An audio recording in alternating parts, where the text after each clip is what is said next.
Oh, I'm sorry. Did I break your concentration? Somewhere between science and superstition.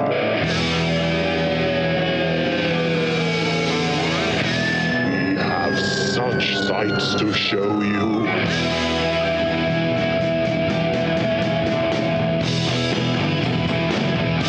Strange Aeons. Welcome to Strange Aeons Radio. That's Eric over there. Hello. That's Vanessa over there. Good day to you, sir. Evening, actually, because we are doing another evening I see the recording. moon. It's so weird. I know. It's half moon, guys. Half moon. Hey, you guys, if you've been listening to the show for a while, you might know that I'm a big fan of Nikola Tesla. Yeah. And I've said for a long time, made my love for him clear, and just been wanting to see that great Tesla movie come out. Yeah. And, Oh, no. well, there's a new movie out called Tesla that I watched. Oh, Okay. I don't think I realized this existed. Yeah. Ethan Hawke as Tesla. Oh, Available for you to rent right now. Should I bet it's so good from the look on your face. Let me say this. So last year was the current war, which, you know, I had some problems with because it kind of ignored Tesla's life in that. Right. And this new movie, well, I absolutely hated it until just today when I heard an interview with the director, and he explained that he had written this script years ago, and he had been pitching it around, and Millennium finally approached him. The guy that directed this movie, it is called Tesla. He wrote Cherry 2000. Oh, my God. And a couple of other things. Oh, my God. and, Miracle Mile. Or no, that's just a different director. I don't know if that was the same guy. I think this is the writer of Cherry 2000. Okay. And he had been trying to get this Tesla movie made, and finally Millennium, the company Millennium, they approached him and said, hey, we'll give you money.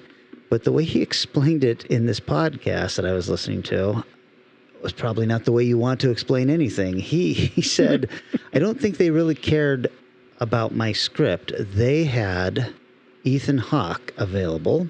Oh. And they gave me a budget based on what they thought Ethan Hawke could bring to them. Sure. Oh. And they didn't really care what the movie was. So I then had to retool my Tesla movie to fit this very small budget. Oh. And it is painfully obvious that that is what happened in this. And so this is a movie about Tesla's life. It is told in a very odd, kind of artsy-fartsy way with a narrator who is also playing a character who meets Tesla and is kind of fascinated with him and all of this stuff. But every once in a while, she would turn to the screen and say, if you Google Nikola Tesla's name, you'll get 334 million hits and all this stuff. And she starts talking about this kind of stuff. And, there's only like 3 or 4 pictures of him and all of this. And then it goes back to the movie. And I really fucking wanted to like this, you guys. Yeah, of course. It's very, very strange. At one point, Nikola Tesla karaoke's Everybody Wants to Rule the World by Tears for Fears. Okay. What? Ethan Hawke does some weird, he's not a good name when you're looking at the cover of a movie to see whether or not it's good. I feel like he chooses he's been doing more indie stuff, but that's not a good sign necessarily. That's going to be a good film. He was fine in this. I don't particularly care for him. Right. He was fine in this. I think it was a smart decision on his part to not have any kind of accent. Oh. Yeah, that was probably good. But everybody else is acting their ass off, So Kyle Strange. MacLachlan plays Edison. Oh. Jim Gaffigan, the comedian. Yeah. Yeah. He plays Westinghouse. Oh, Wow. jeez. It's kind of a weird movie. The budget is painfully obvious when there are scenes that are clearly like a painted background, Oh. and to kind of deal with that. And I don't know if this is because they just didn't have enough money to get a really nice painted background. Oh, no. They have Tesla kind of look back at it and react to it as a painted background, and then he sits What? down at a table. And Whoa.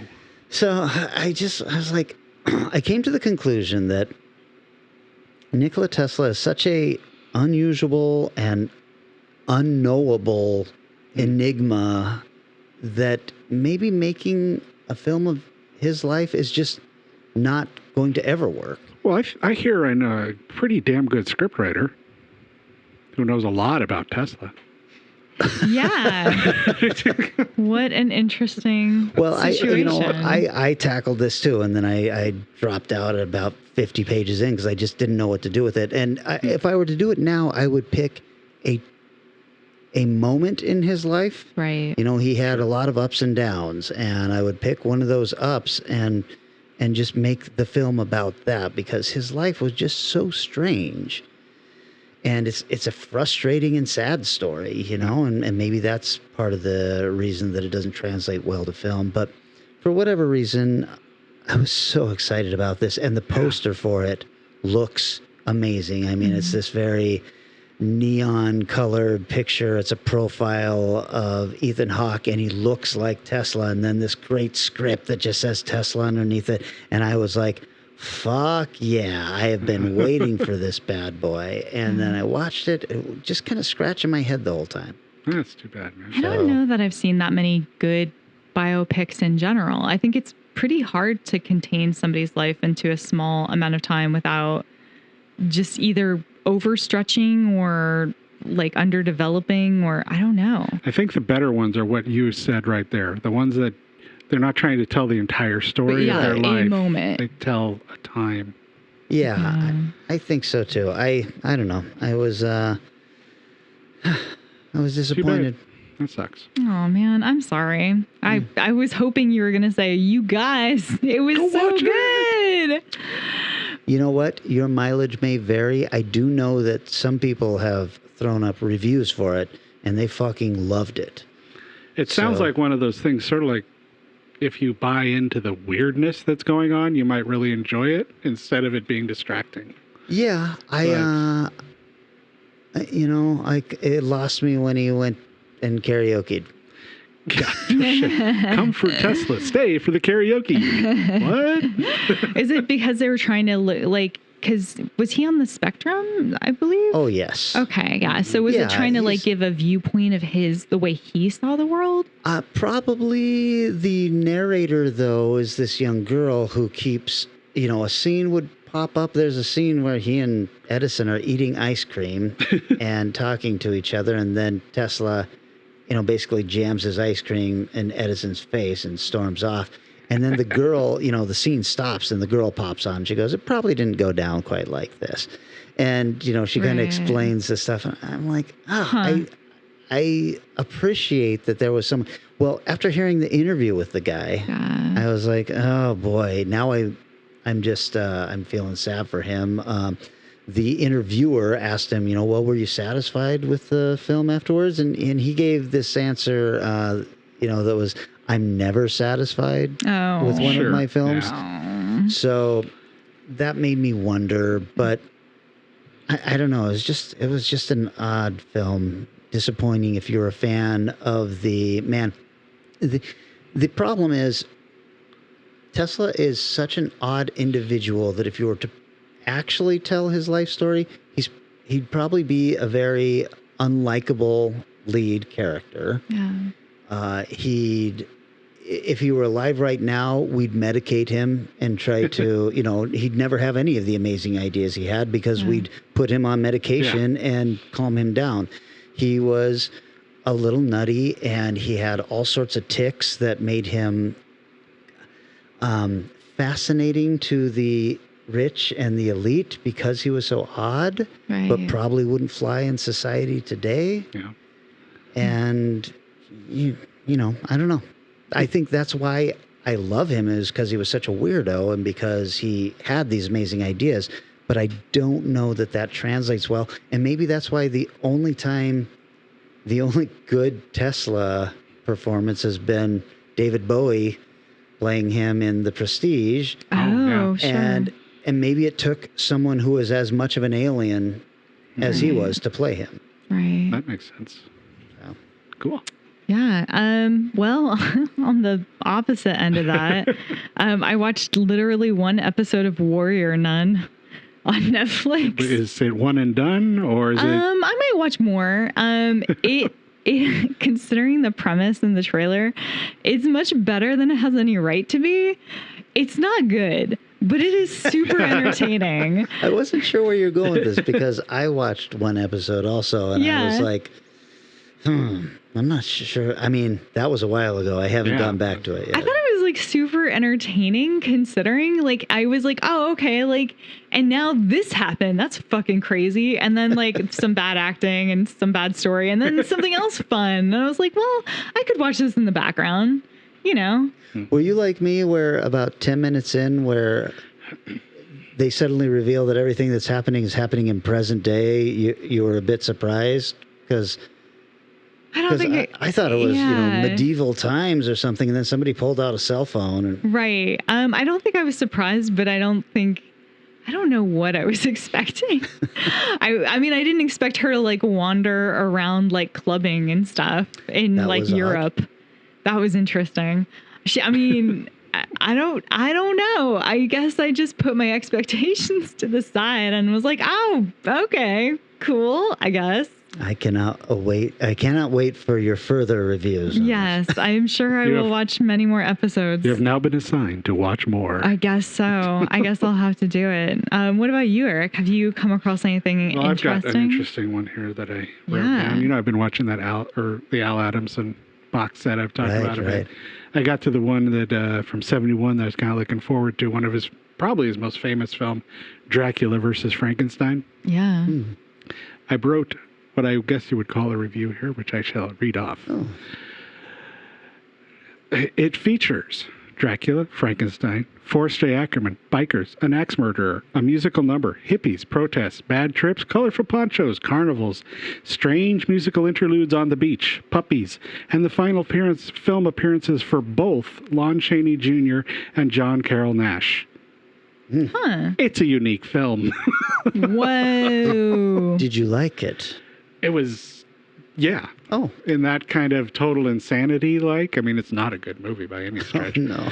But it is highly entertaining and just batshit crazy. Like the guy playing Dracula, I didn't write any notes beyond that, but I guess they liked lighting him underneath, and the way the light hit his eyes, he constantly blinked.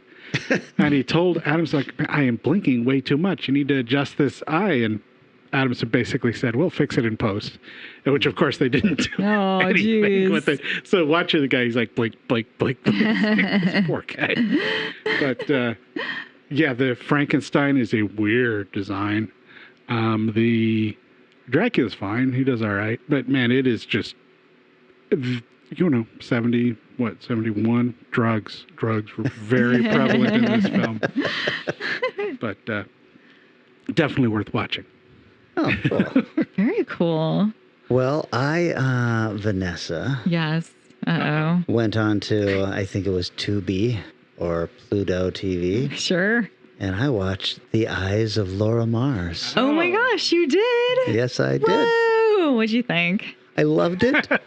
I wanted, as soon as the really cheesy 1978 orchestral score came up, I was like, I want this to be a John Carpenter score so badly. I know. Because a lot of the photography even felt like him. Yeah.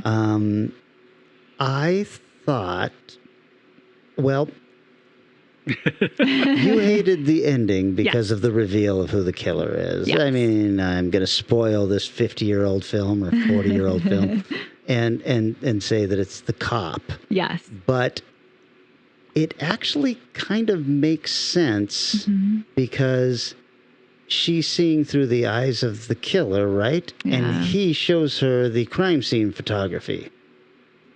So he's seen the images that she, even before this happened, was kind of aping. It's interesting, yeah, because I do like that they have this weird psychic connection. Yeah. And they are they are clearly meant for each other in a weird way. Yeah, I am not a fan of Faye Dunaway. I don't think she's attractive. This is the only film I've liked she's her in. A good actor. Oh, bummer. And there's just not anything I can find to say positive about her. I'm trying to think, what was she in before this that was so gigantic? It was like 71 or something. Maybe Towering Inferno, maybe, or Earthquake. I mean, those are always good choices because everybody is in those. Right, but she was the lead. I think she was Charlton Heston's wife in Earthquake, which was several years before this, and I hated her then. Right, sure. So this was one of those ones that I struggled with because in the end, I did really like it. Yeah. It's tough to get past Tommy Lee Jones' haircut or lack thereof. It's pretty magical what they're trying to do with him. Eyes of Little Mars? 78? Yeah, 78. Network. Oh, she was in that's Network. What it that's is, right, Network. Yeah. And Bonnie and Clyde. Oh, right. Bonnie and Clyde. I liked her in Bonnie and Clyde. I liked that movie. But I ended up liking this quite a bit, and I was glad that you brought this to my attention finally, and I actually checked it out because I remember my mom had the book, which was that cover that is the cover of her photography book, and I think that was the poster for the movie also. Yeah, it is. Yeah. And I remember just always looking at it, and my mom is who got me into horror. You know, That's so cool. She gave me Salem's Lot when I was like 10 years old and said, you know, this might be a little too much for you, but, you know, you're clearly graduating into, you know, older stuff, so here you go. And I remember asking her about that book, and she was like, eh.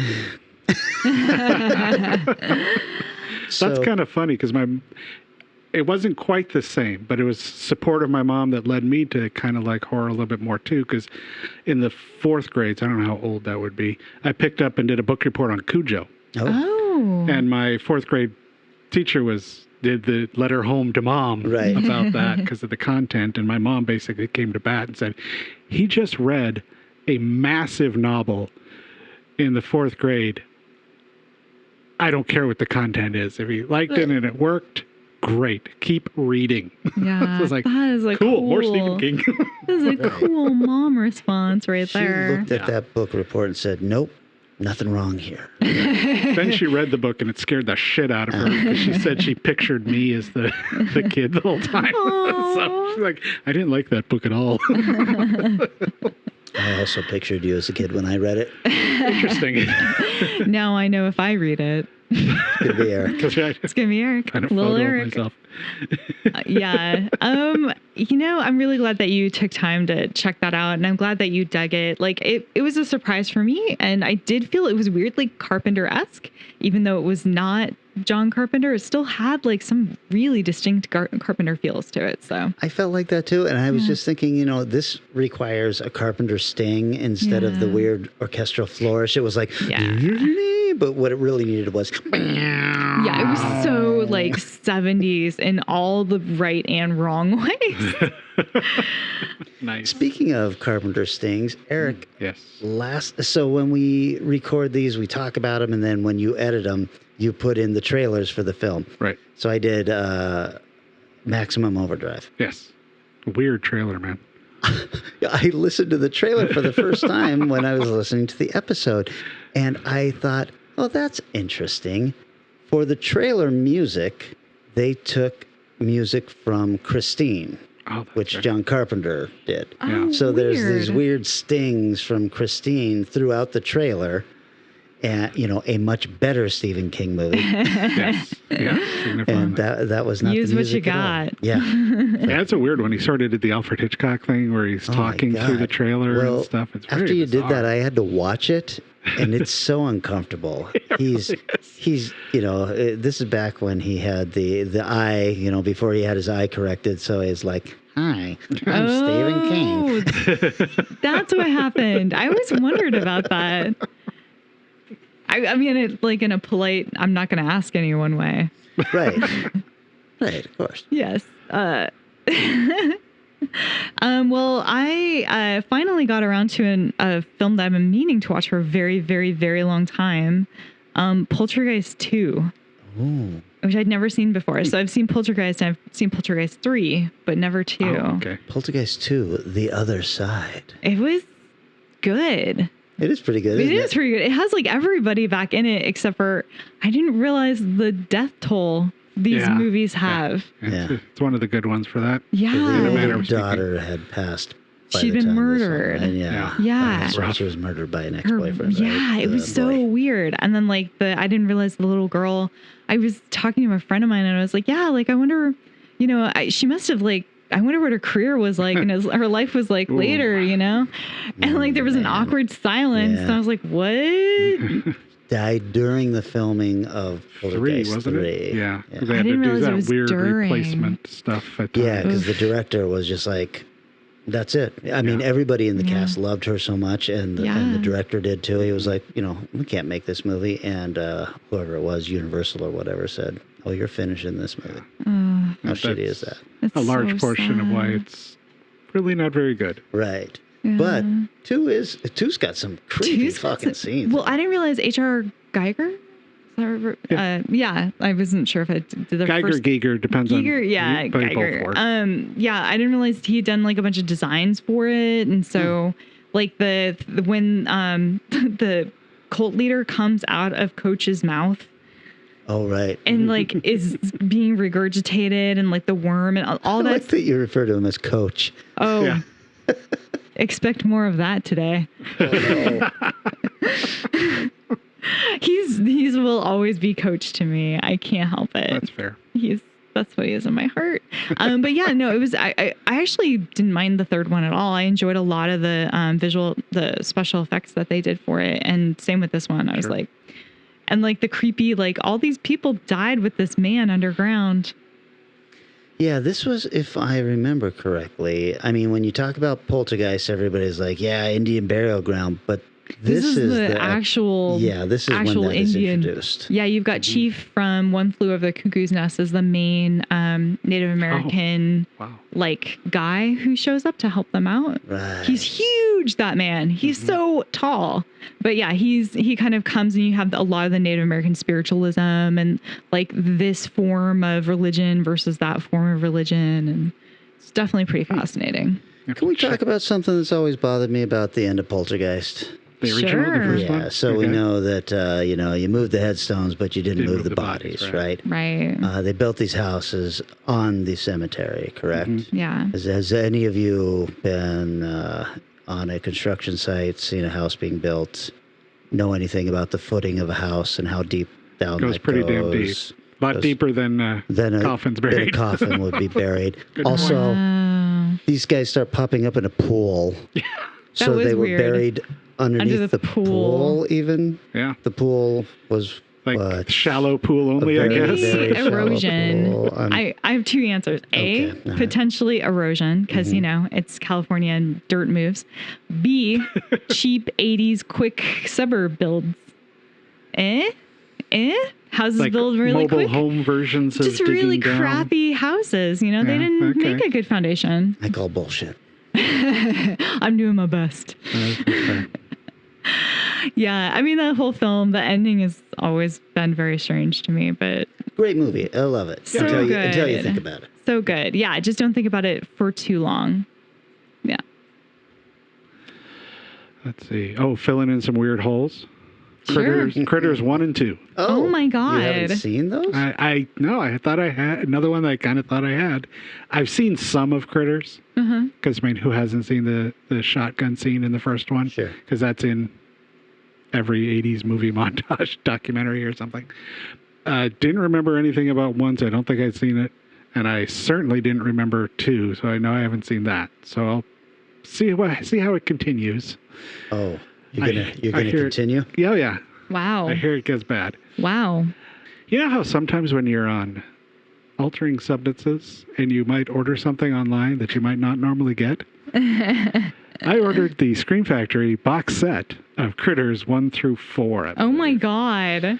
You're committed now. Yeah, well, it was on Amazon for like $20 off or something. So I'm like, oh, it's only like $40 instead of $70. I'll get it. And the first one had the alternate ending for Critters. I didn't know there was an alternate ending. You know how, spoiler alert if you haven't seen Critters, how, the UFO flies over and gives them their house back? Oh, I guess. In yeah. the original ending, they just get in the cop car and drive off, their house utterly destroyed and their life gone. It's like, wow, this is a really downer version of story for this. That's the memory I have. That's what I feel like I remember as well. So what was the alternate ending? No, that's the ending on the original. The ending on the movie, as it is now, has them coming back to their house and getting all thing, and then UFO comes and the house reverses. They run the film backwards and the house rebuilds itself. Huh. And then maybe I wonder if they released the alternate one and changed it on video or something later, because the destruction one was listed as the alternative ending in this one. Well, look, I'm not going to pretend that I paid a ton of attention to this film. That's fair. Yeah. That's totally fair. I saw it a couple years ago for the first time properly, so my memory is not super strong of it. I remember being like, oh yeah, I saw part of this when I was 6. I wonder what it actually is. Huh. All right, well, it's that movie. Good to know. Yep. But what the hell? What were your thoughts? I mean, they're fun. They're dumb. They're fun. They're very slapsticky, right? They're a little bit. Not too much. The second one is definitely better. It's more entertaining, at least. I'm glad you said that. I'm glad you said that, because I've caught an awful lot of flack for saying that Critters 2 is better than Critters. It is. Story-wise, it's much stronger. Yes. That's a sorry, Mick, but that's Mick Garris's finest film. Yeah, that's true. Wow. Critters 2 is his... He's a great guy and a great horror enthusiast and knowledge, but his directing is fairly missed. His writing is pretty solid. Yeah. His writing's really good.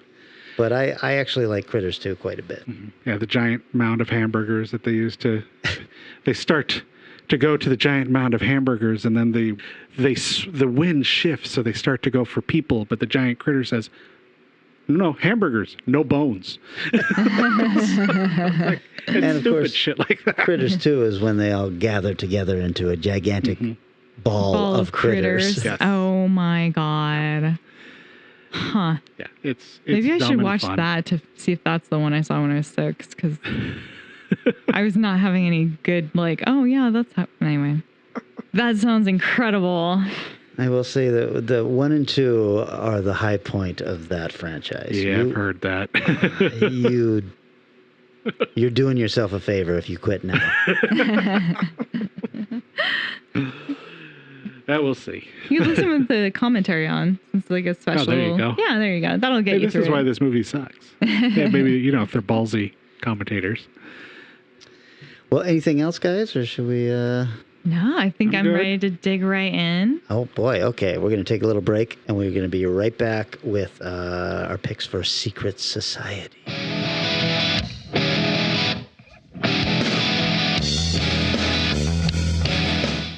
And now, boys and girls, here is what you get when you join the Secret Squadron. This membership card with your very own Secret Squadron number, this official Secret Squadron manual, and this combination badge and decoder. Look, here's how the decoder works. I'll give you a 2-word clue, and the second word is in our secret code. The first word is watch. Now, here is the secret code word. Write down these numbers. 17, 3, 20. Now, set your secret decoder like this. For code A3. Then decode this important clue to next week's adventure.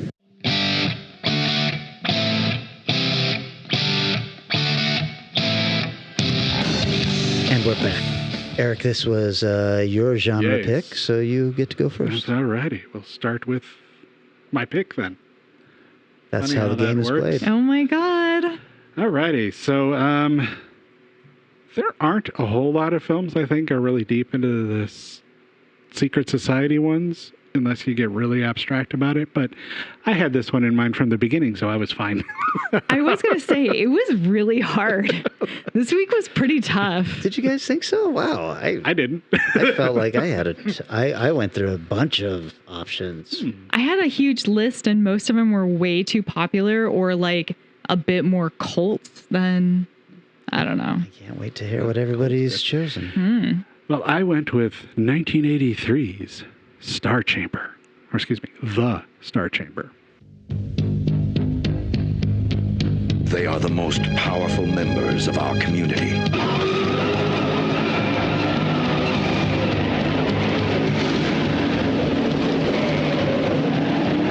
I don't know what they're doing up there. To tell you the truth, I don't want to know. They meet at night behind closed doors. Case of People versus Lawrence Monk and Arthur Coombs is dismissed.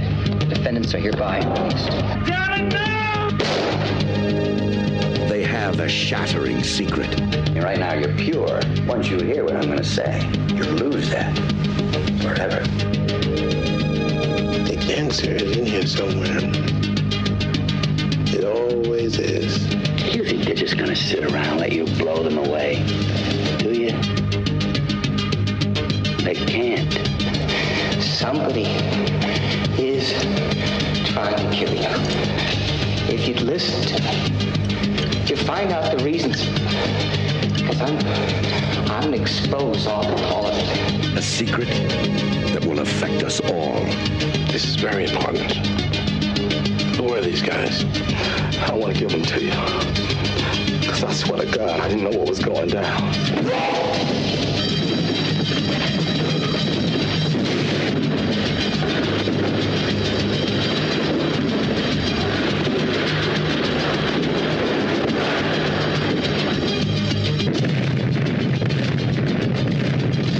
The Star Chamber.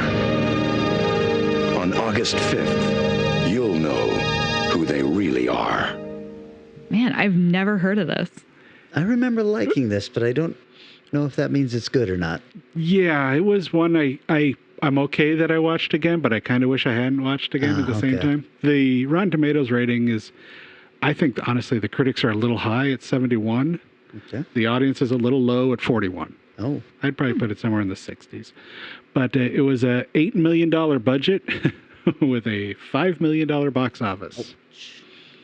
So it was not a huge hit, even though everybody involved in this film is a gigantic person in the Hollywood, at least of the 70s and 80s.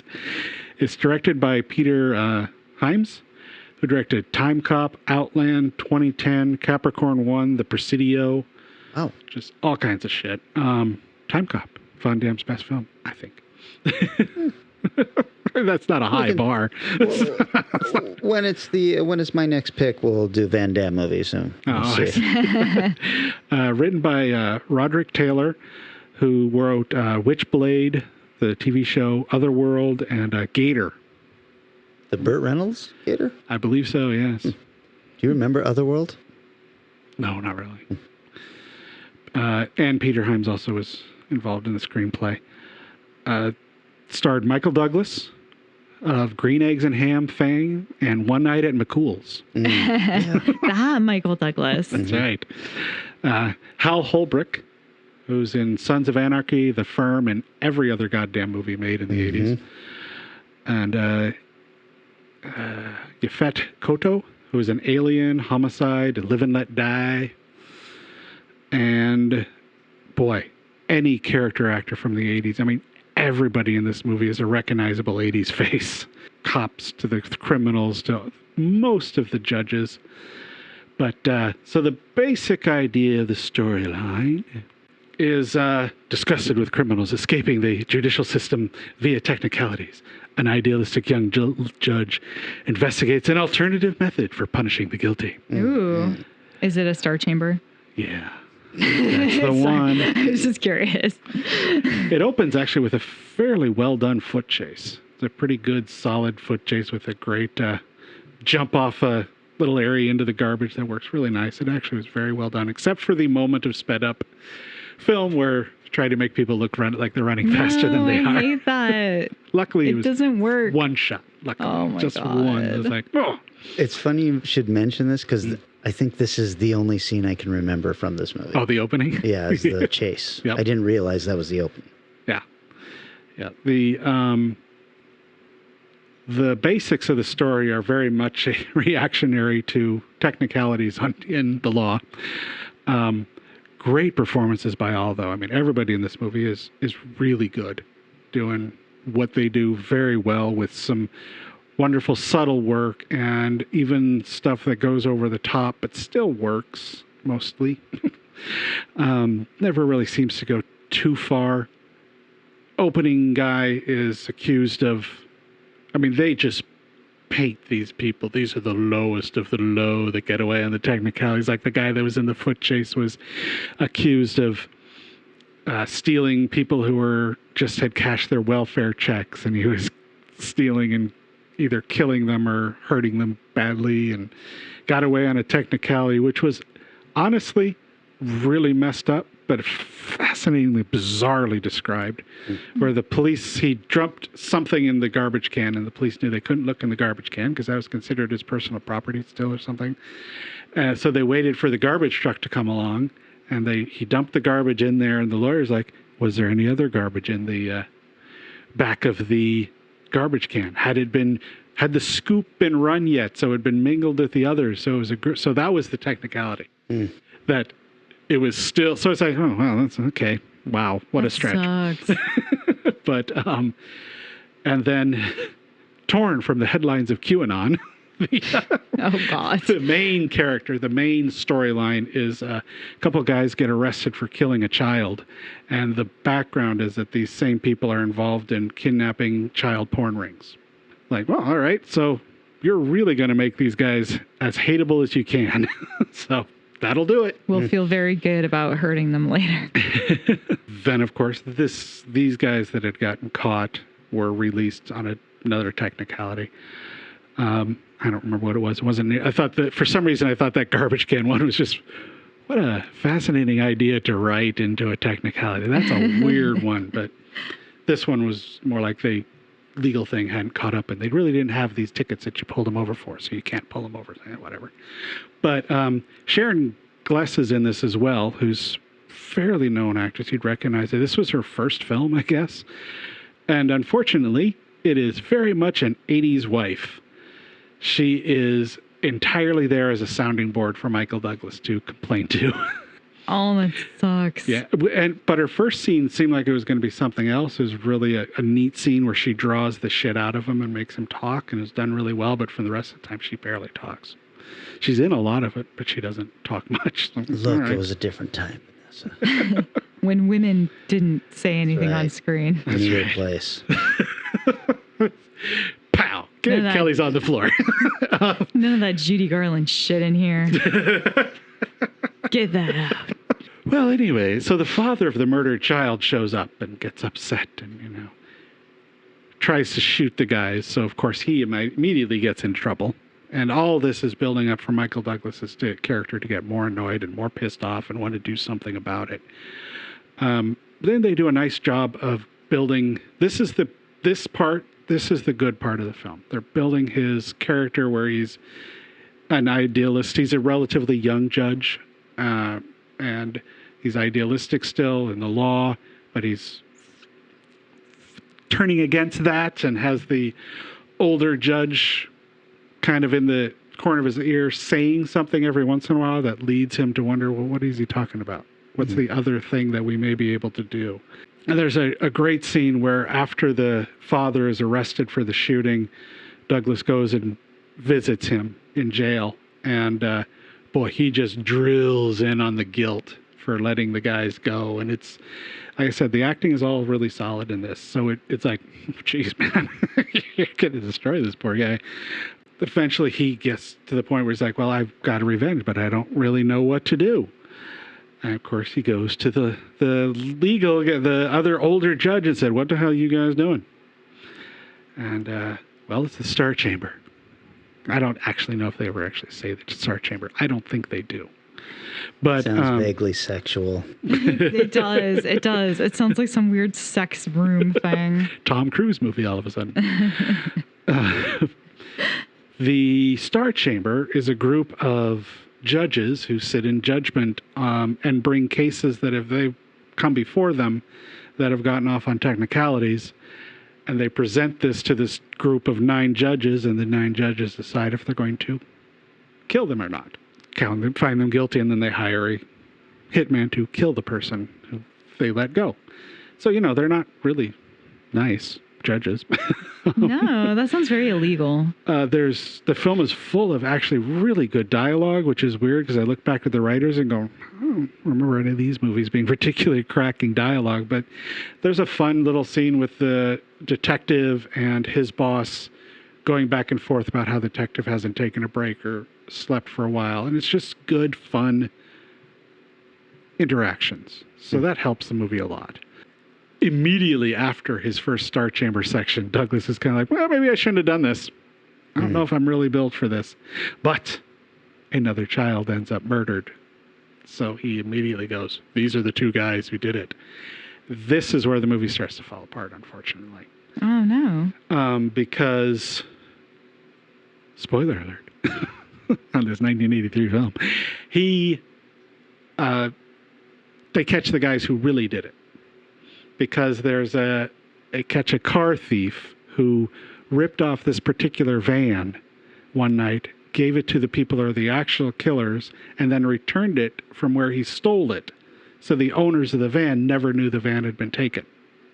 The thing that got them busted was a bloody shoe in the van. Now everybody realized, oh shit, we just sent this hitman to kill 2 innocent guys.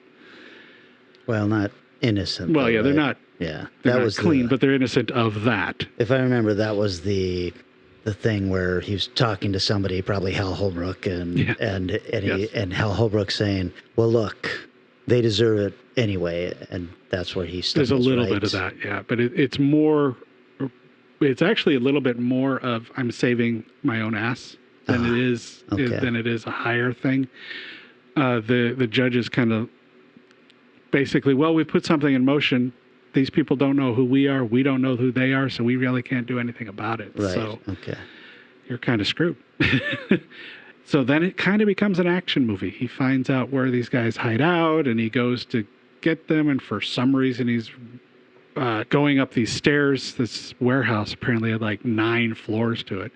But he's walked up them, and he puts his hand on a banner, and he falls and has to catch himself. So I'm like, this has nothing to do with the story at all. I'm thinking, is he going to have to convince are the guys going to come down and he's got to convince them to rescue him? And nope, he just pulls himself back up and continues on. So it's like, wow, this is really quickly falling apart. And a car chase with poor sped up car moment as well. No. Why do people do this? There's a really interesting thing watching this 80s movie that you realize the varieties of cars in the early 80s is really low. Because they're going through this giant parking garage trying to catch the guy who stole the van. And I'm like, wow, all these cars are kind of like the same color. There's larger ones and there's smaller ones. There's no trucks. Of course, there's no SUVs. And it's just like, this looks bizarre. So that, and the other problem the movie suffers from is there is no twists. There is nothing there's no red herrings. I mean, it is, this starts, it's like, oh, well, he's doing this bad thing, so he's got to figure out he's doing a bad thing, and he's going to try to stop the bad thing. And it doesn't deviate from that. And it's just like, blink, all right. And Douglas is also clueless, man. There's like 2 or 3 scenes where he's the one who's the last person to find out the news of stuff that's going on. And it actually has this line said by Michael, I can't help but feeling we have become them. Oh, jeez. Like, okay, on the nose, bam. Yeah. The sound effects at times are so over the top. It's ridiculous. A guy kicks in a door and it sounds like a shotgun being fired, and some guy shoots a gun and it like a little like a cop gun from the 70s, and it sounds like a shotgun or something exploding. And when there's an explosion, it looks cool. I can see why the director did it in editing, but where the explosion goes boom, boom, boom, boom, boom, and like 6 times you see the explosion go out. Oh. But the sound effect is so loud. It's like, okay. And so by the time you get to the end, it's so there that you're like, oh, well, I guess it's over. I knew this is how it was going to end, and it ended exactly how I was expecting. And it's not, like sometimes you go, I hope it ends this way, and it's cool and you're happy. Right. This is the kind of thing where I was like, I kind of wanted something along the line. I'm afraid it's going to end this way. Mm-hmm. It's amazing to watch an 83 movie and the credits start rolling, so I start putting down some other notes, and holy shit, the credits are over already. Back in the day. So it gets stuck. Like last episode, I was talking about Argento having no plot. This movie is absolutely a prisoner to its plot. It really needs to deviate just a little bit from that. The director, when he was writing it, he's like, I'm not sure, he said to the effect, is like, well, I started researching judges to see how young I might be able to get. He's like, there's a lot of silver foxes up there, but there are also quite a few good-looking 40-year-old judges on the bench. Like, okay. It's oddly specific. Yes, that's what I thought. Maybe he felt Michael Douglas was too good-looking and nobody would buy him as a judge until he realized, oh, yes, there are good-looking people in all walks of life. Fox intended this to be their big summer hit for 1983. And when it flopped, they pulled it after 2 weeks and replaced it with the movie they thought would make no money whatsoever, Mr. Mom. Oh, Mr. Mom. 20th Century Fox? Yeah. I mean, they had a pretty good 83 with Return of the Jedi also. Wasn't that later on in the year, though? I don't know, May. But, yeah, it definitely wasn't the Star Chamber, though. But Mr. Mom was a gigantic hit. Yeah. Oh, and an interesting little sidebar with Hal Holbrook. He's got a group of what you'd call legal people becoming outlaws, and each one of them is spaced exactly 10 years apart. In 1973, he was in Magnum Force with Dirty Harry, so cops skirting the law. 83, the Star Chamber, with judges skirting the law. And then he was one of the lead actors in 1993's The Firm, with lawyers skirting the law. He's been typecast. That's right. So overall, it was all right. Pointless trivia moment. It was shot in 70 millimeters. That's kind of cool. But, and they invented a light for this movie. Oh. The light was like 11 feet by 11 feet, and they used it to fill in the sun. What? So any shadows the sun was casting, they used this light to get rid of all of those shadows. It's also a good-looking film. Scenes. But, so it's like, that's interesting. But, yeah, it was a movie. Right. Wow. Okay. Well, I'm going to follow that up with an amazing film, that's going to blow everyone's socks all the way off. My pick was the 2000 film, The Skulls.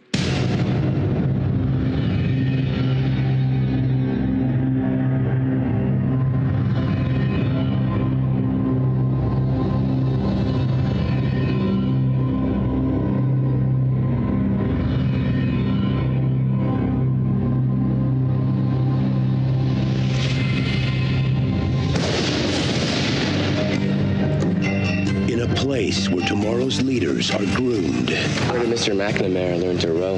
The local sewers, I imagine. He's a townie. He won us the Ivy League championship 3 years in a row. That's all I know. In an organization. Are you ready to be reborn? Where success is assured. Our membership has its pleasures, its hardships, and sometimes its pain. We live by the rules, and we die by the rules. Gentlemen, welcome home. Luke McNamara is about to get an opportunity. A skull above any other.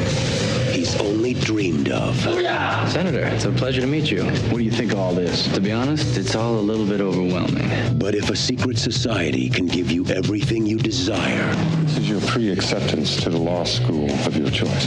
That's got to be a mistake. You are Skull. Imagine what they can take away. None of us are safe. What are you gonna do? We live by the rules, we die by the rules. I want to know the truth about what happened that night. The surveillance cameras, so there's got to be tapes. Can you get any closer on this? Closer. I know what you did. It's time we remove Mr. McNamara. He's no longer loyal. If you keep digging, you're gonna dig your own grave. Only an elite few ever get in. I have evidence. They erased the tape. Who? The skulls. They control everything. No one has ever gotten out. They're dead. If it's secret and elite, it can't be good.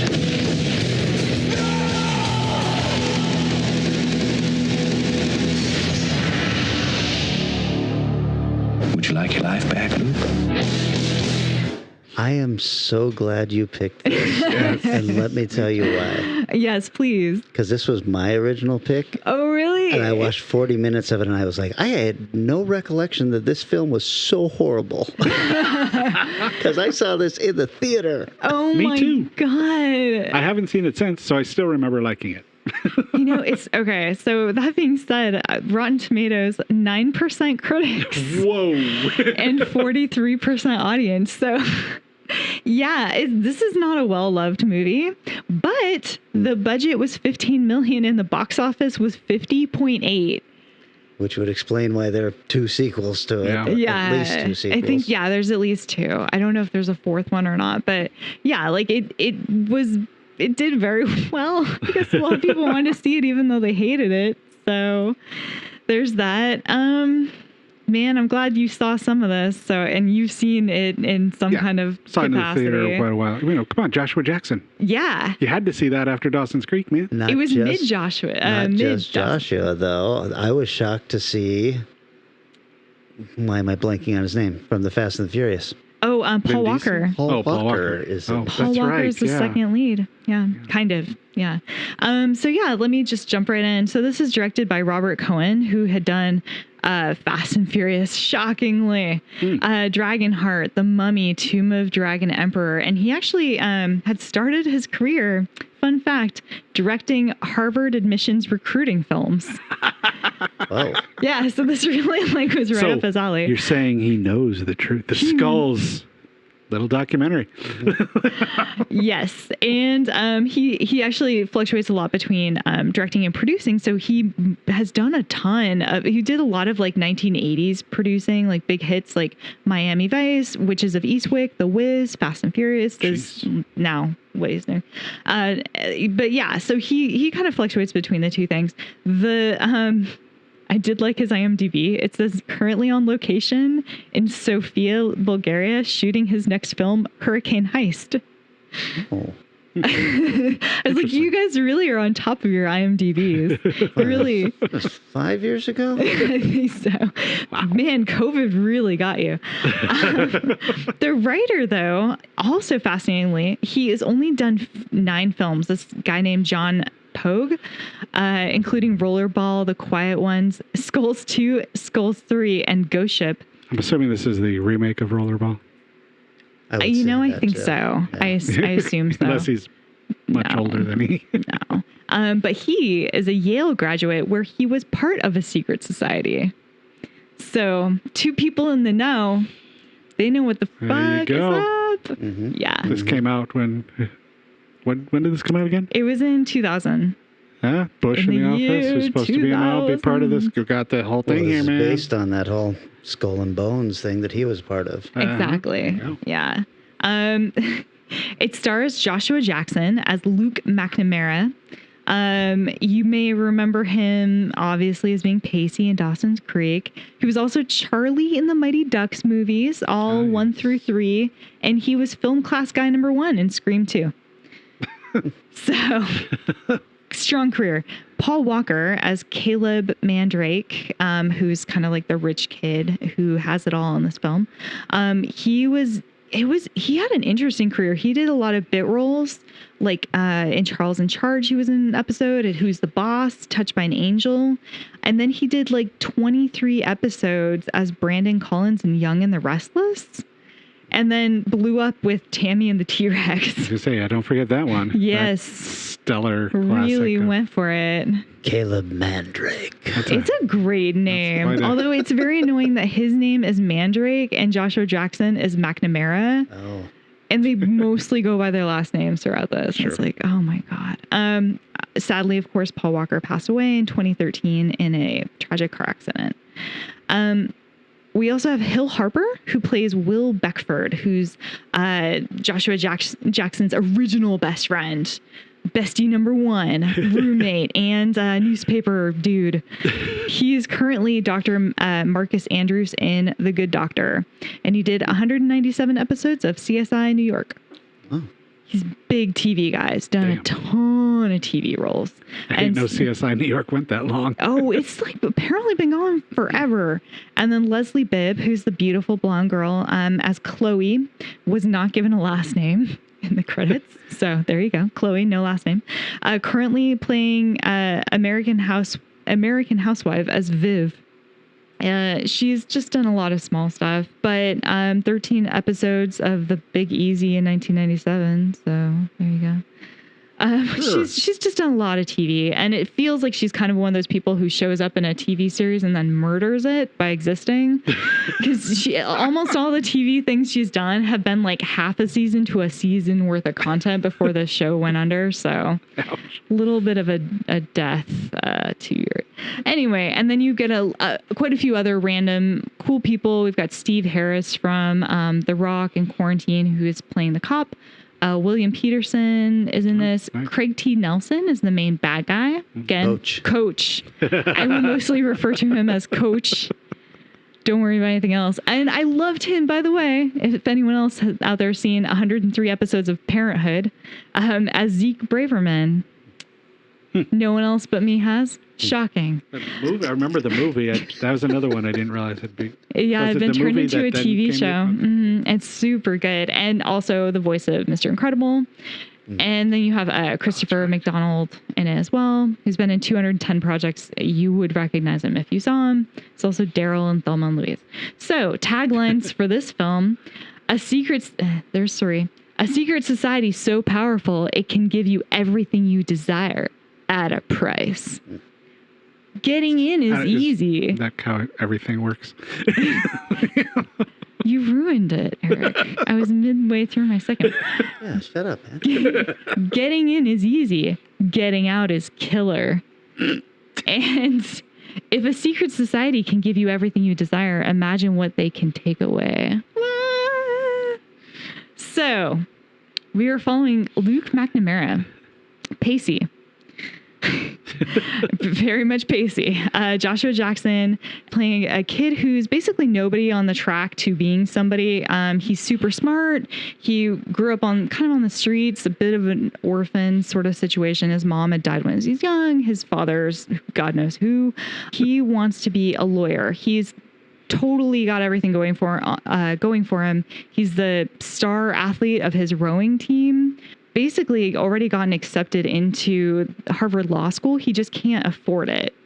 His, I almost said boyfriend, his best friend forever, and the guy who rows at him while yelling. I don't know what those people are called. They're like the dudes who sit in the boat and they're like, row more, left, right, faster, you. Will, who is also like a newspaper kid. He's his roommate. He's writing a paper about the skulls and is very interested in what is happening, but also very like bitter towards them because they seem to have everything and kind of lauded over everybody else. They have this giant building on campus and don't let anybody be a part of it. They're kind of throwing themselves in everybody's face while also being like, but we don't exist. It's really pissing him off. So when Luke is offered a role, a position, a slot with the skulls, very quickly, almost at the immediate start of the film, it's like, oh man, let's talk about the secret society. Oh, I wonder if, hey man, I really kind of don't want to get in, but I do want to get in because I need to pay for law school. And that's like $100K. He gets in. And of course, Will is super pissed because, as is with any other secret society, he's not allowed to talk about it. So he does not share with his best friend what's going on. Meanwhile, Leslie Bibbs lives above of them, and she's beautiful, and she's rich, and she's fun, and she like uses the dumbwaiter. It's like this beautiful old building that no one in college would ever have as their dorm. Sure. And she's like moving pizzas between the two. And she's like, yeah, come on up, hang out, guys. On the first night of trials, we are introduced to Paul Walker, Caleb, who is also a daring kind of out there guy. And they have this sort of series of quests to figure out how to steal the snake from the opposing secret society or something. Paul Walker and Joshua Jackson work together to like climb up to the top of this building and grab a weather vane, which is actually what the snake is. And then they like are trying to, one slips and the other catches the other. And then they end up both falling into a nice little water pond. And now they're friends. And on top of it, part of what happens in the secret society is you get given what's called a soulmate. So they are paired up and they're responsible for each other to basically become brothers. Like they need to watch each other and they need to be honest with each other and make sure they keep each other on the straight and narrow in this secret society. That's right. So Will is super pissed. Leslie's kind of pissed for some reason. And Joshua Jackson is getting all kinds of cool shit. He gets a scar. He gets a nice big red, like molten skin scar of a skull on his wrist. And I'm like, whoa, that's subtle. Not subtle at all. But then they get these really nice wristwatches, like very expensive wristwatches, which they all need to wear now permanently. And it's kind of a nice like little nod of, that's what's up. He gets a free car, like a nice sports car. Money just appears in his bank account. And so life is going really well up until Will is found dead hanging in their dorm room.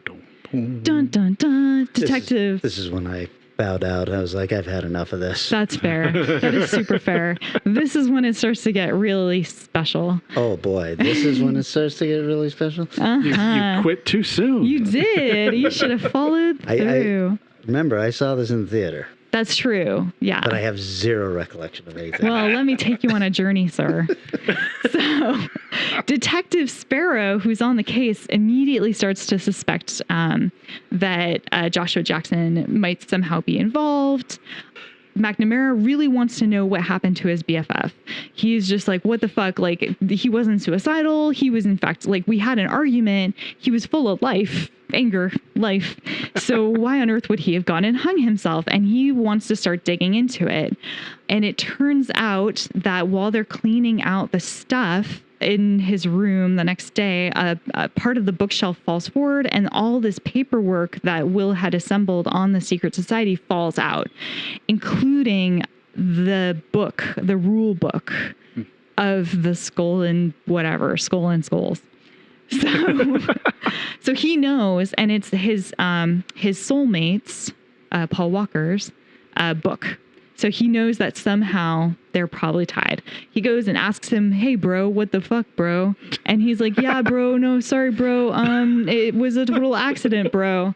And essentially what happened is Will had been angry and wanted to write his story. He broke into Caleb's car, took their very special key to get into their very special clubhouse and the secret book of rules, went into the clubhouse and was taking a bunch of photos when Caleb walked in and was like, yo, what the fuck?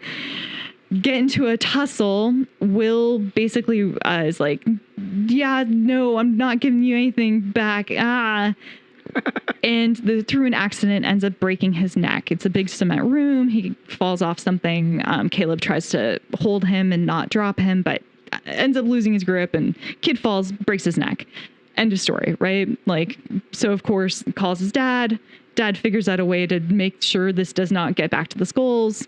Now kid is hanging from room. And of course, Joshua Jackson, Luke, is super, super pissed about this because he wants the truth. He wants everyone to know that his best friend didn't hang himself.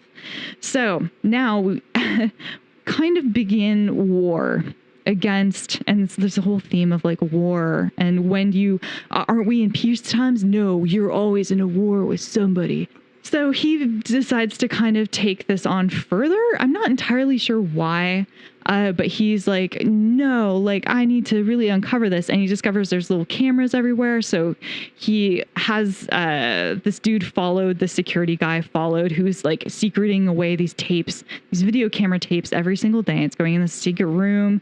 He hires his old buddies from back in the day when he was living dangerously, these old thief friends of his. He gives them his car in exchange for their help and manages to steal the tape. And on the tape, turns out Will did not die. In fact, he started moving around a little once Caleb left the room. Basically, the skull dudes came in and murdered him because he was like, oh, well, I mean, we can't, what are we going to do now? This guy knows everything. Skulls decide that they do not like that Lucas is on their tail and like trying to call him out. So they're like, let's just put him in a mental insane asylum and everything will be fine. So Lucas takes the tape to the cops. There's nothing on the tape. He's like, there was something on the tape. You were in on it. You guys set me up. And off to the insane asylum he goes, where he's drooling a bunch very quickly. Girl who's kind of his girlfriend now, beautiful blonde, shows up to try and rescue him with the help of one of the other skulls who wants, it's sort of some kind of infighting going down where one of them wanted to be a senator or God knows what. So he's willing to help Luke out because he wants the skulls to be changed. She breaks Luke out of the mental asylum and then they go and hide in a hotel room and then he stops drooling and they discover there's some obscure rule where he can like call a duel between him and another member if they have beef that they can't work out in any other way. So he rows himself on over to the secret island where they're having a secret meeting and he challenges Caleb to a duel. So now there's guns. They pick out their little pistols. They, you know, back to back walk forward. And Coach, who's I should have mentioned before is Caleb's father, is like, shoot him, son. Get him good. You kill that poor, crappy child. And so they turn and immediately Joshua Jackson drops the gun and he says, all I want is for you to tell them the truth. I don't want us to fight. You're my brother. I love you, whatever. No, don't let this go any further, man. And Caleb is like, but dude, I'm holding the gun and what? And there's this long tension. And then Coach grabs one of the other dual pistols and just aims it at Joshua like, I'm going to fuck you up. And his son shoots him because he doesn't. It's all cheating, whatever. So Coach is holding his chest and is basically like, well, you weren't worth the effort to his kid because this kid is never able to live up to Coach. And so Paul Walker walks the other side of this like pier and basically is going to shoot himself in the head. Joshua Jackson jumps in front, saves his friend. Film then ends basically. It's all over. The skulls have a new leadership. Coach is in jail or whatever. The guy who wanted to disrupt things is now in charge and says, hey man, so you can have whatever you want. I'm offering it to you on a silver platter, but you're going to have to do something for me one day. And Joshua Jackson's like, no man, forget it. I don't want this. I'm going to do it the hard way. And he's like, all right. And then whispers to himself, good job, kid. Now Joshua Jackson standing at sunset at a lighthouse with his girlfriend. So that's the end of that film. Yes. Okay. So the things I like. Joshua Jackson's really good, although he is just playing Pacey. I like Pacey a lot. I thought Pacey was a great character and Joshua Jackson was a great actor in Dawson's Creek. So super good. Paul Walker is also really good at being like the sniveling rich kid. Like he really brought it. And I think you can see his talent in just how well he portrayed a really crappy character. Hill Harper, unfortunately, the kid who plays Will, is pretty over the top. Leslie Bibb is fine. She's exactly what you'd expect. The moments of stress are pretty good. Like you're often on the edge of your seat. They build up the tension pretty well. The stakes are pretty well done. It's a good setup as far as the chess pieces on the board. Like they take all the stakes and put them out in the right spot.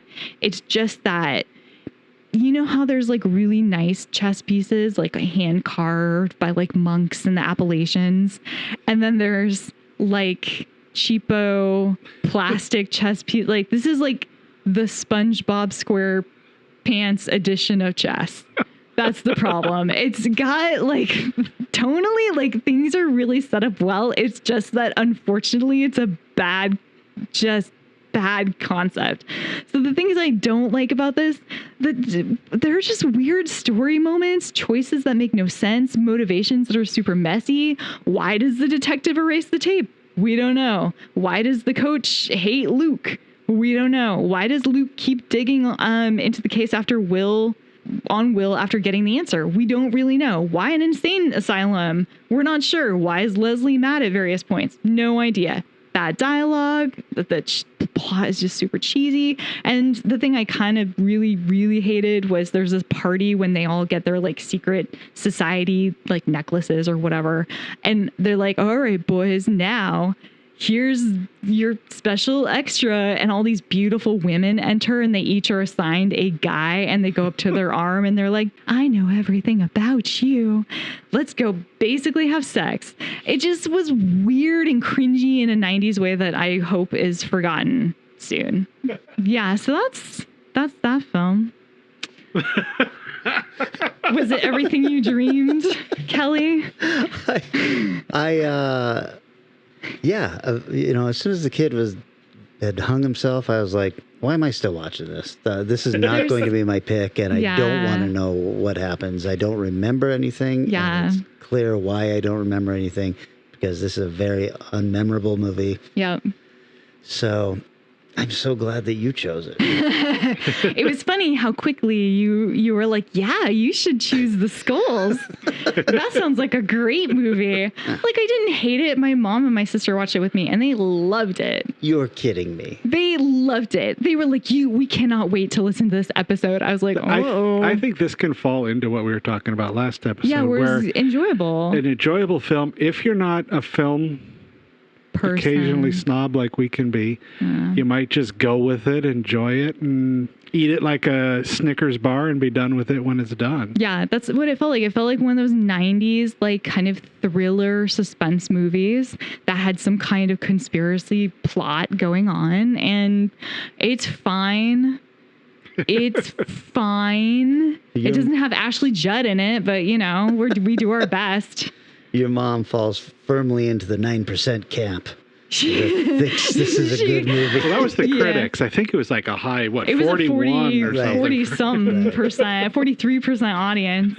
Yeah, I mean, it was fun. It's a popcorn movie. I didn't hate watching it. Like, it was, like I said, the stakes were interesting. I was definitely like, oh man, what's going to happen? It's just that the ultimate over bird's eye view was like, man, this is a dumb story.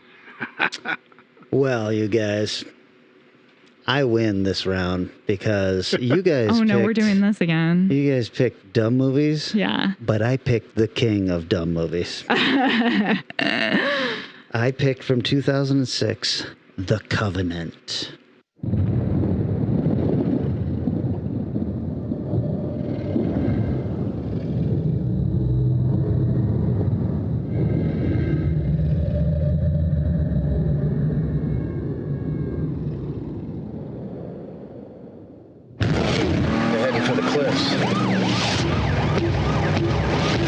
They're going over.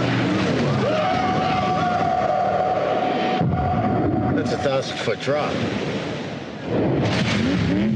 See ya, sucker.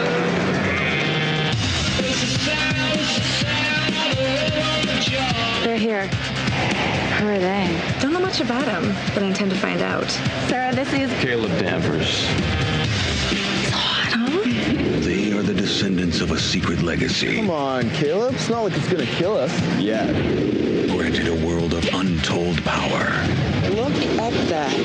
But their darkest secret What's that? Caleb's family history. Before me, I'd be careful. was never meant to be shared. What is this covenant? Tell me the truth. Imagine having the ability to do anything you want, but the more you use the power, the more it weakens you. Now, a member of the fifth family has returned Have you met Chase? Hey, man. Hey. He just transferred in. to seek revenge. You can't beat me. See what you got. And destroy their covenant. Something's wrong. I can feel it. I'm scared. Don't be. I'm here to protect you. Somebody there? Hello? You never should have involved her in this. Your powers are nothing compared with his. What's happening to us? Don't be afraid. It's going to stop. What do you want? Your power.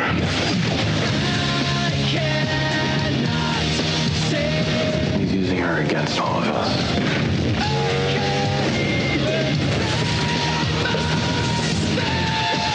They're dead.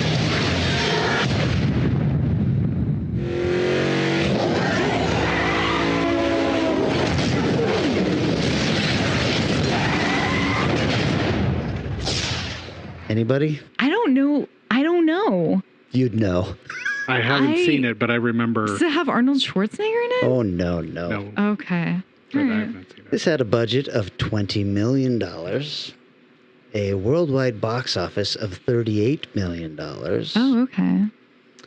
The Rotten Tomatoes critic score, 4%. Oh, shit. Audience, 62%. Whoa. Oh, well, Audience, a little A, a little B. Rotten Tomatoes puts out every year or not every year, but every 10 years, a worst of the worst list.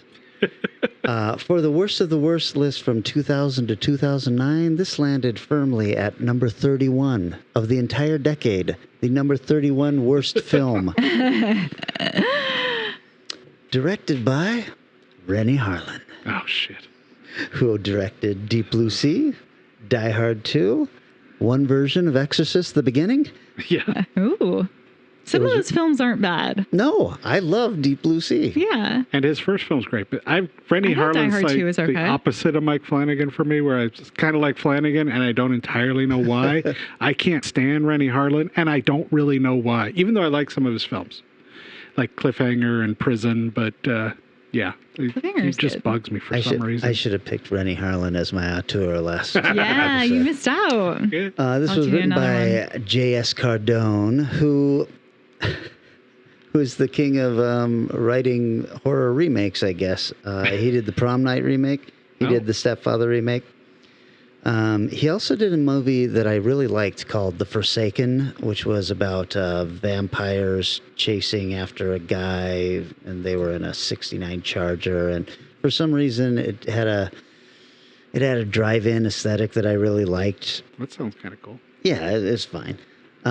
It stars Stephen Strait, who plays Jim Holden on The Expanse. Oh, cool. All right. And Sebastian Stan, who was in Black Swan and plays the Winter Soldier in the Avengers and Captain America movies. Yeah. It also stars Taylor Kitsch from Friday Night Lights and John Carter. I'm going to try to explain this movie to you guys, but keep in mind, I don't quite understand what happened in this film. Okay, were you drinking? Yes, but that has no bearing on the plot of this film. All right. I sat there and watched this just going, the fuck is going on? It is about four best friends who are all going to the Spencer Academy, where they are part of a fraternity known as the Sons of Ipswich. And these four guys are the descendants of the four original families that started the town of Ipswich. But there were 5 original families. Oh, shit. There were 5 witch families, and the 5th family tried to take control, and they were driven out. Oh.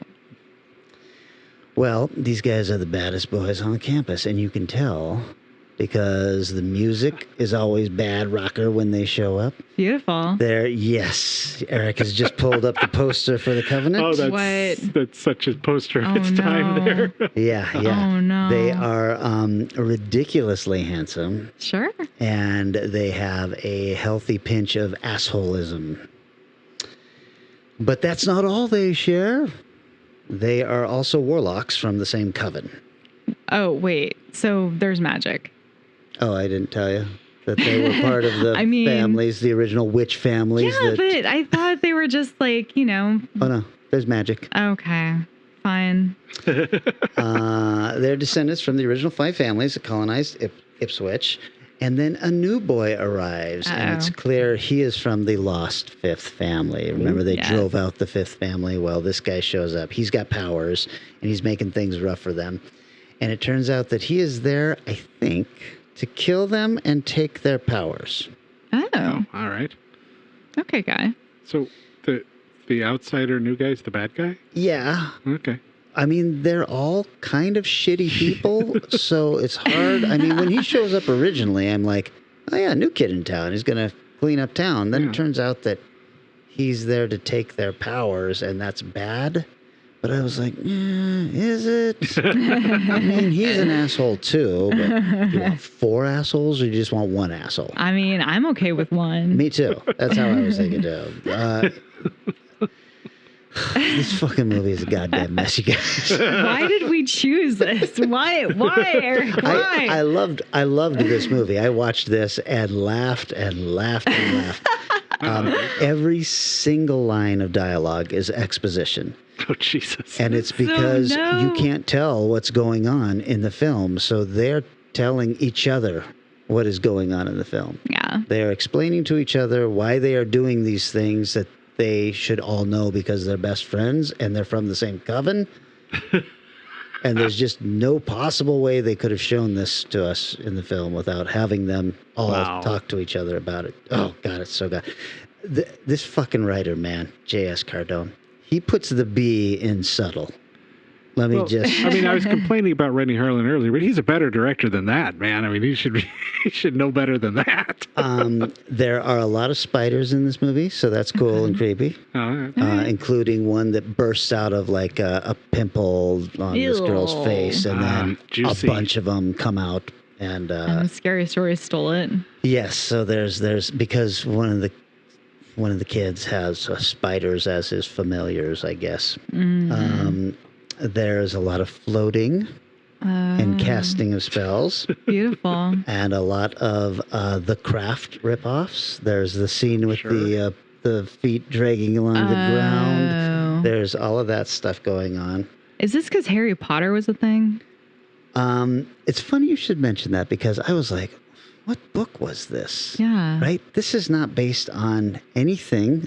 What? This is an original script that feels so much like it is a really bad adaptation of a young adult series. Yeah. But it is not. It is not. But it is one beautiful fucking mess of a movie. It has the style of everything in this is gorgeous to the point where you're like, enough already. Can I have one scene in the daylight? I don't need it to be blue and gray anymore. I love the hundreds of different shades of blue and gray you've got in every single scene. But just something that happens during the day. We're going to school, right? Everything takes place at night. Oh my God, this fucking movie. So yeah, it is. I wrote down here. Not based on anything, in spite of feeling like a ripoff of Harry Potter meets Twilight. Wow. See, that's exactly what that cover poster indicated to me in every way. Not a goddamn thing in this makes sense. And this was better than the Skulls? I can't even imagine this script being greenlighted. I wonder who read this and said, fuck yeah, we're making this. Who's got $20 million? Yeah, it's got to be private money. It's got to be somebody's uncle. I got the best idea ever. Vanessa, you're going to love this. Okay. At one point, one of the characters uses the insult to the other character. Weotch. Yeah. Wow. Yes. This is the kind of movie we're dealing with. Oh, I'm okay with that. I'm not going to spoil anything, but I'm also not going to tell you what happens. They fight. He doesn't get their powers. Okay. The ends. I mean, there are so many continuity errors in this. There are various tattoos that appear and disappear on people's bodies. It's okay, they're magic. They are not like magic. Clothing that doesn't match from scene to scene. It's okay, they're Shit magic. like that. It rips off shots from right off the bat, Near Dark and The Lost Boys, both in the first scene. Impressive. The Craft, Burnt Offerings, Carrie. There is a shower scene in there. It's, it's all men in the shower and everything. They had to put CGI steam in there because it showed too much and they couldn't get their PG-13 rating. Oh my God. Will you guys stop propellering? We cannot use this. That's right. Oh my With God. all of this is the most interesting piece of trivia I found. The film managed to open at number 1 with an $8.9 million weekend. Wow. With what the reviewers and critics called a weak movie-going weekend. Yeah, I could see that. How else would it do that well? I had to watch this over 2 viewings because, I'm smart and my brain was starting to hurt. But I did enjoy. I enjoyed how pretty it looked, how pretty all the boys were. Sure. The various spells they were casting on each other, and the silly witch fight at the end.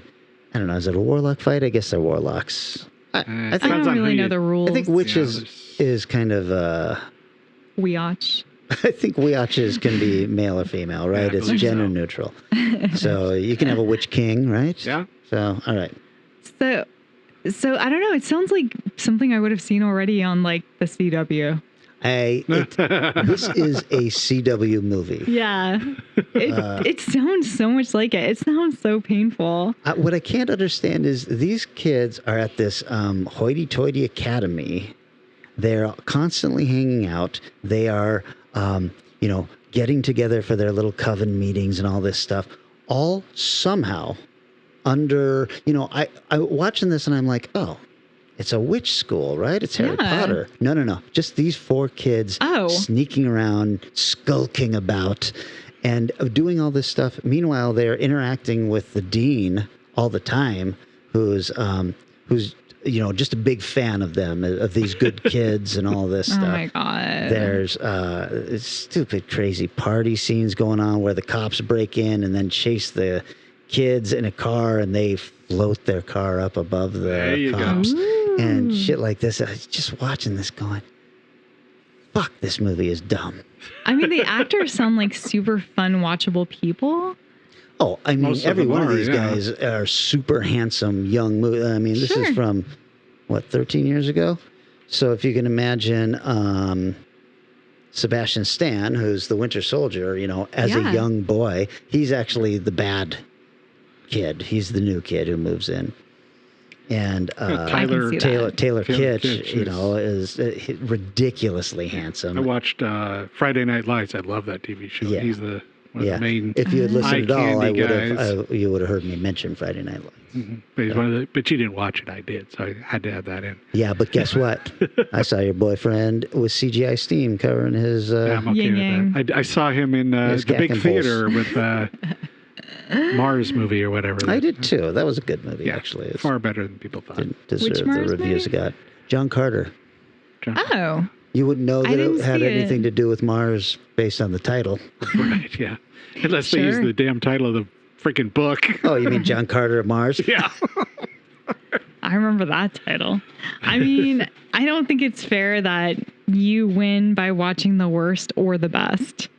That's the thing I don't think is fair. To say mine wasn't a bad movie. It just took a real bad turn. Just follow them. It started out pretty good. I mean, I don't mind losing, but sounds to me like you do. I just don't want you to win always. That's all. That's all I request. Sounds like out of this situation. Sounds like a personal issue. Take it up with the editor of the show then. I will. Just cut everything out. Every time he every says other word he Kelly wins. says, just cut out and see what people think. Bob Foster would like that. Good Lord. Alrighty, I liked I like this movie, as stupid as it was. I kind of want to watch it. Like, oh fuck you! Just because it sounds so horrible. It is available. I can't remember if I got this on Prime or on Tubi or something. I feel like commercials popped up, which I was totally fine with. Yeah, like it might be good to be able to... 3 more of these Geico commercials in a row. I'm totally fine with this. You know what? That lizard, he's a charmer. So much fun. The effects on the Geico commercial about as good as the effects in this. I can only imagine. I mean, it just sounds like such a, like, you know how with every movie you get like the Transformers or whatever, and then it's like the Transmorphers. Right. It sounds like one of those. Well, this is clearly set up to be the beginning of some gigantic franchise that all the girls are going to love. And, you know, clearly nobody loved this. Yeah. No women came to this. No men came to this. Nobody came to this. And the few that did, the 4% that liked it, had to be, you know, I don't know. Real fans. Mentally deficient. Probably just had crushes on the dudes. Well, yeah. I mean, it'd be like me going in and they were like, what did you think? I was, oh my God, I loved it. It was so fucking bad. And they were like, okay, we're just going to take that. That's a positive. Wow. Whose choice is it? I think it's mine. I did this one, so. Yeah. Yeah, it is yours. I think it is mine. Yep. Yeah. Well, I didn't even pre-approve it. Oh. But the one that I am excited about doing is The Show Must Go On. So is that any movie ever made? So this is any movies that feature a cinema or a theater. Oh. I think I already. Okay. Yeah. Oh, this is a cool idea. Yeah. Do you have a movie in mind for this? Or you know, I have a haven't couple. learned how to play this game. I haven't learned how to play this game. No, like there's I keep going back and forth, so I'm going to be open. I'm going to be open on. I know I do feel kind of bad, Eric, because not that long ago you did one that would have counted. Sure was that? Deep Red starts off in a giant theater. Oh yes, it does. Yeah, but no, that's not what I'm going to talk about. Oh. Although in mind I do have an Italian film. Oh shit! Unsurprising. Yeah, there's a couple that I'm considering, but I'm gonna put them all down and look at them and think about it. In the meantime, if you snag it first, Kelly, then it's all yours. No, I look forward to you picking another genre where you pick a movie that you hate in the genre you picked. There you go. You know what? They can't. I like the idea more than that movie selections. I like to choose a cool, fun idea. You pick a movie and then you pick the genre and then you end up hating the movie. Yeah, usually. I'm like, it's she has pretty not consistent. figured out how to play this game I have at all not. yet. I just have a huge list of fun ideas, and then I pick from that. Yeah, that works. I'll give you a hint, you guys. So I make a list of movies and or a list of ideas, but then also if I've figured out what it is, I'll write on my list the movie that I want to do. I've done that for a few. It's just this isn't one of them. Okay. Well, I'm excited for this. A couple of movies spring to mind. I've already spoken about a few of them, so I can't do that. It's true. Yeah. There's a couple off the table. I'm not going to say that there's anything specific that we can't do, just because we've already eliminated some anyway. So. Okay. Oh, okay. I like that. Well, as usual, thanks everybody for all the kind words, liking and sharing. As you know, we have 0 advertising budget, so the only way we get out to more people is by you putting the word out, and it appears that we are getting out to more people. Yeah. So we thank you very, very much for all of that. Yeah. Thank you for we got another 5-star review, but no movie. So I'm like, okay, that's cool. You actually like us. All right. That's cool. But we're still open, putting a 5-star review just simply to get me to watch some god-awful film or whatever, so feel free. Well, I'll pick something shitty out for you. All right, well, and thanks to the two of you for driving all the way up here. I really appreciate that. I love you both. Now, get out of my house. Yeah, no absolutely. Gladly. Right, we'll be back in 1 week with The Show Must Go On. Dun, dun, dun. I got the Queen song in my head now. Show must go on. Our show is recorded somewhere high above Naval Station Everett at the nexus of all realities and is engineered and produced by Eric Margaret. Our theme music is Strange Aeons Part 1 by the band Nightshade and is used with permission. Find Strange Aeons Radio on Facebook, Twitter, and Instagram, and wherever fine podcasts are found.